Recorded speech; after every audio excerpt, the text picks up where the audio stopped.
İkinci Qarabağ müharibəsi bizim şanlı tariximizdir. Bu qələbə tarixdə əbədi qalacaq.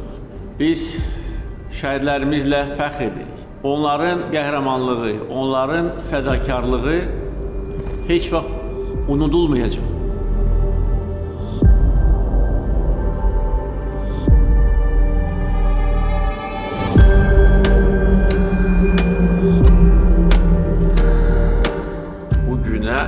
Görə biz onlara borcluyuz.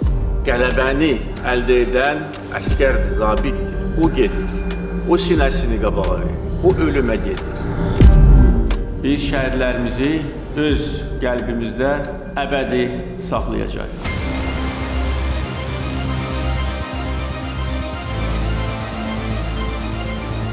Və biz bütün dünyaya göstərdik ki, Azərbaycan xalqı böyük xalqdır. Biz milli ləyaqətimizi bərpa etdik və bugün Azərbaycan xalqı müzəffər xalq kimi yaşayır. Bugün Azərbaycan dövləti qalib dövlət kimi yaşayır və bundan sonra biz müzəffər xalq və qalib dövlət kimi əbədi yaşayacağıq.